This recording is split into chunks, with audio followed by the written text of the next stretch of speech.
Oke, selamat sore. Di sini sore, di rumah kalian tidak sore. Ya, mungkin bisa jadi pagi, siang atau malam. Kali ini kita akan melanjutkan podcast kita ya. Kemarin kalau mau disebut podcast ya, podcast kita tentang apa kemarin? kesehatan. Iya, kesehatan. Menyambut mengenai anniversary pandemi, dan kemarin kita terakhir membahas mengenai pentingnya ilmu kesehatan itu sendiri sebagai satu hal yang harus diketahui. Maka kita memulai dari apa dulu kira-kira? Kemarin kan kita sudah sepakat pembahasan yang paling mendasar itu mengenai sel. Tapi sebelum kita lanjut, apa sih hal yang paling pokok dari sel itu sendiri, dan kenapa kita harus memulai dari sel itu? Ya, oke. Disclaimer. Kita bukan pakar. Pasti Kita bukan pakar ahli kesehatan atau ahli biologi. Kan. Cuman kita adalah orang yang mau belajar ya, mau mencari. Kalaupun nanti keliru dalam pembahasan kita ya tolong yang melihat ini bisa mengingatkan, meskipun hanya 7 atau 8 orang yang melihat. Ya. Tidak berharap banyak. Iya, tapi Tapi kita lebih lah. terus belajar. Oke, terus tadi apa tadi pertanyaannya? mengenai sel. Kenapa kita harus memulai pembelajaran kesehatan ini dari sisi sel? Kenapa hal itu dilakukan? Kenapa tidak dari aspek yang lain lah kalau berbicara kesehatan? Oke. Gimana ya cara jawabnya ya? Kesehatan itu kan berarti kita memahami struktur tubuh kita. Mana yang bermasalah dan mana yang tidak bermasalah. Bermasalah itu maksudnya ada satu fungsi yang tidak bekerja, atau mungkin ada satu bagian dari daging tubuh kita itu yang cacat maupun yang rusak, akhirnya kita sakit ya kan? Iya. Atau malfungsi ya.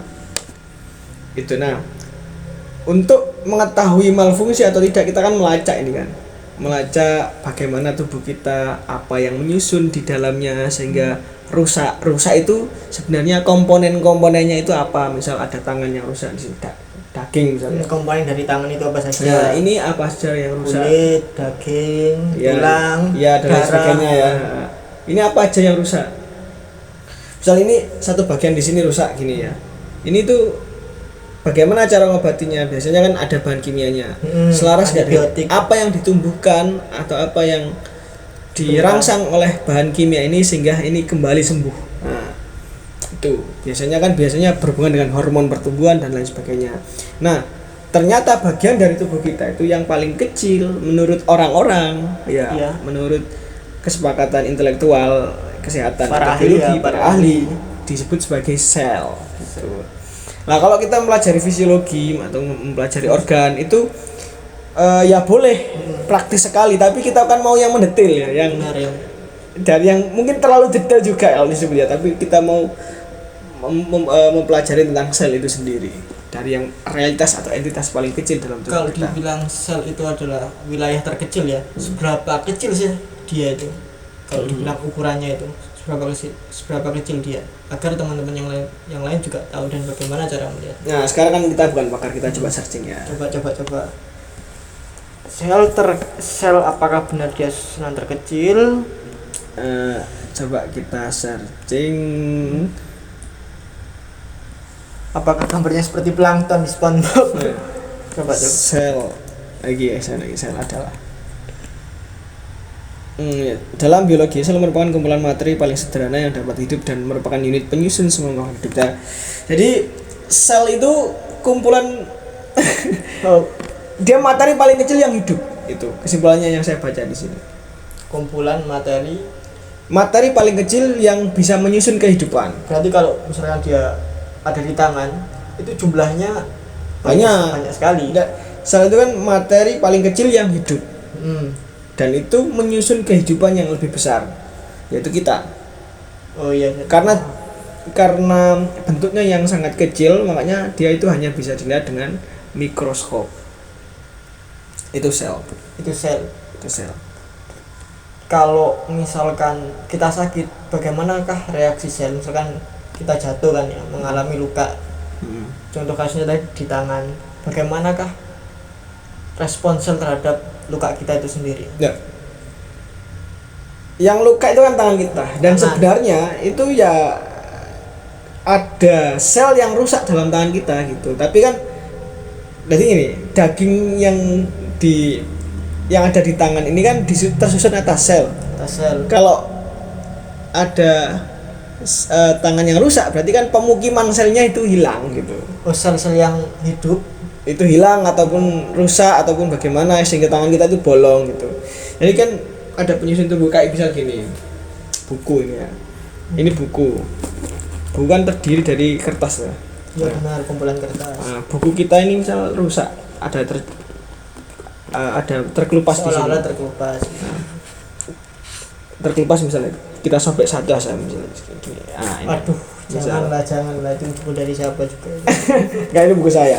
Ini. Nah, ini kan misal rusak gini kan. Ini kan bolong ini kan, ada bagian yang hilang. Ini kan sel ini yang menyusun. Nah, uniknya buku ini tidak bisa tumbuh sendiri karena dia benda mati. Nah, sel tapi tubuh itu bisa tumbuh sendiri karena ada yang namanya hormon adrenalin yang merangsang kertas-kertas ini untuk tumbuh, menggantikan sel-sel yang rusak tadi. Rusak. Pertanyaannya sekarang, apakah sel-sel itu pernah beristirahat kalau dia terus hidup? Sel itu selalu mengalami peremajaan, perbaruan, regenerasi terus ya. Ada yang menua, hancur tapi digantikan dengan sel yang baru yang lebih aktif ya, yang dikontrol oleh hormon di dalam tubuh kita. Itu sel. Kalau fungsi sel berkoordinasi dengan sistem organ maupun sistem jaringan yang lain, itu begitu sistemnya. Dia terus mengalami regenerasi. Itu sel. Dan misalnya apa sih hal yang paling menyebabkan sel pada tubuh seseorang itu dapat rusak? Ya karena kita kecelakaan gitu ya. Kalau dari sisi penyakit lah. Faktor-faktornya misalkan begini, dari satu pola makan yang tidak sehat, Terus atau pola aktivitas yang tidak baik, ataupun juga bisa dikatakan karena lingkungan yang juga kurang bersih. Nah, dari faktor-faktor tersebut mana sih dari sisi aspek yang paling merusak sel? Oke, nanti kan ketika kita jatuh ya, sel kita rusak. Dan sebenarnya disebabkan karena apa sih? Nah, ini dijawab ini di sini. Ya. Boleh. Nah, sel itu kan rusak karena dia tidak hidup ya. Sel rusak karena dia tidak hidup Atau terjadi gangguan dalam pencernaan di dalam sel. Sekarang bayangan kita jangan tubuh kita ya. Sekarang tubuh sel aja. Oh iya, tubuh sel. Ada susunan berarti dalam sel. Ada. Sel itu masih kecil, masih punya susunan lagi berarti. Karena dia hidup. Karena dia hidup. Jadi kehidupan paling kecil itu dinamakan sel dalam gitu. Tubuh manusia. Dalam tubuh manusia yang menyusun akhirnya jadi daging, seonggok daging yang tidak berguna ini ya. Nah, itu namanya sel. Nah, sel itu dia rusak bisa jadi karena benturan fisik ya, atau karena ada proses kimia, atau karena ada proses kimia berarti kan dia melibatkan proses respirasi sel atau pernapasan di sel yang terganggu, berarti tidak ada oksigen yang masuk sehingga dia itu mengalami kematian sel gitu. Itu dijelaskan di sini. Atau suhu yang ekstrim itu juga bisa menyebabkan ya, suhu yang ekstrim atau kejutan listrik atau radiasi sel sehingga misal di bom Nagasaki dan Hiroshima tahun 6 tanggal 6 sampai 9 Agustus 45 ada radiasi, akhirnya ada mutasi sel lah, merangsang sel gitu. Dan ini kalau memang banyak faktor seperti itu, coba agar kita lebih mengetahui, dijelaskan lagi susunan-susunan daripada sel tersebut. Tersusun dari apa saja sih sel itu? Kalau tubuh manusia ada tangan, ada kepala, ada kaki. Sedangkan sel sebagai satu makhluk hidup yang menyusun tubuh manusia. Seingat saya, sel itu dibedakan menjadi dua. Sel tumbuhan dan sel hewan. Sel yang punya dinding sel atau membran sel, dan sel yang tidak memiliki membran sel atau dinding sel. Nah, kita sebagai manusia itu dalam satu ilmu biologi dikelompokkan sebagai ras animalia animalia. Kingdom Animalia, maaf, Kingdom Animalia yang berarti kita punya sel hewan. Nah, sekarang saya akan tampilkan sel hewan itu kayak gimana gambarnya. Coba diperlihatkan. Ini ya kayak gini.